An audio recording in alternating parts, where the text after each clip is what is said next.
அன்பர்களே, இன்று செவ்வாய்க்கிழமை துலுக்கன்குறிச்சி வாழைமர பாலசுப்ரமணிய சுவாமி திருக்கோவிலுக்கு செல்கிறோம்.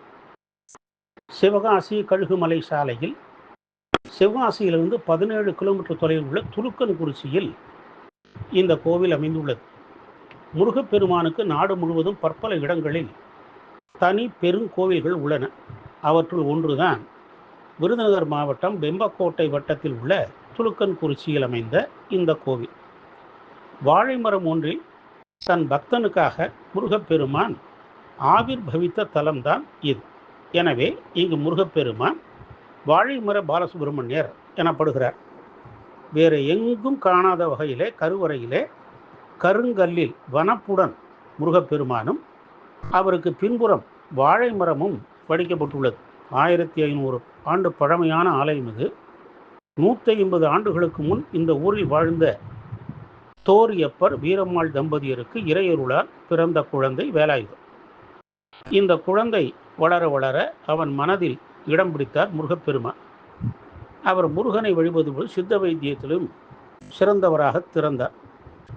எந்த எதிர்பார்ப்புமின்றி ஏழை மக்களுக்கு இலவசமாக வைத்தியம் பண்ணினார்.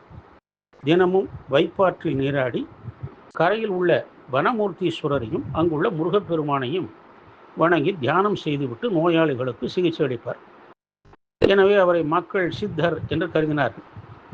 ஒரு சமயம் வைப்பாற்றிலே வெள்ளம் வந்தமையினால் முருகனை வணங்க இயலாமல் போனது. அன்று உணவு உட்கொள்ளாமல் முருகனையே தியானம் செய்தார்.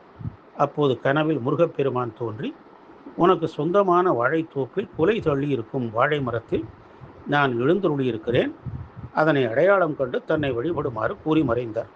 விழித்தெழுந்த வேலாயுதம் குலை தள்ளிய மரத்தை கண்டு மகிழ்ந்து முருகனை வழிபட்டார். மக்களும் வழிபட்டனர்.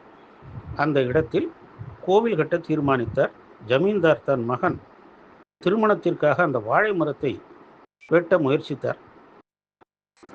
மரத்திலிருந்து குருதி வடிந்தது. சர்ப்பம் ஒன்று ஜமீன்தார் மகனை தீண்டிவிட்டது. ஜமீன்தார் ஓடி வந்து மன்னிப்பு வேண்டி கண்ணீர் விட்டு கதறினார். தன் மகனை பிழைக்க வைக்குமாறு வேண்டினார். வேலாயுதமும் தன் பிரம்பால் மகனை தடவிவிட அவனும் உயிர் பிழைத்தான். உடனே ஜமீன்தாரும் ஆலயம் எழுப்பி வாழை மரத்துடன் கூடிய முருகனை பிரதிஷ்டை செய்திட மக்கள் வழிபாடு செய்ய தொடங்கினர். ஆலயத்தின் முன்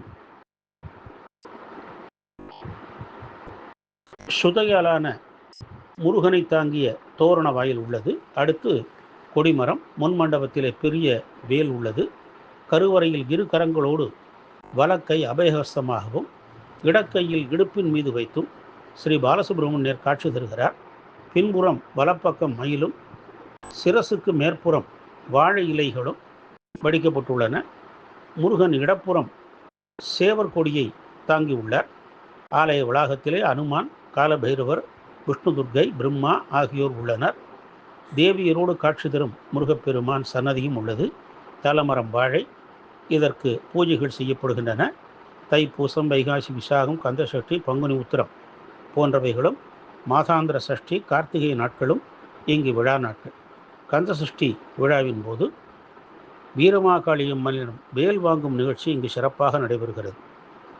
வாழ்க்கையை வளமாக்கும் துலுக்கன்குறிச்சி ஸ்ரீ வாழைமர பாலசுப்ரமணியரை வழிபட்டு வம்சம் தழைத்திட பேரருள் பெற்று உய்திடுமாறு நாம் வேண்டுகிறோம். வெற்றிவேல் வீரவேல்.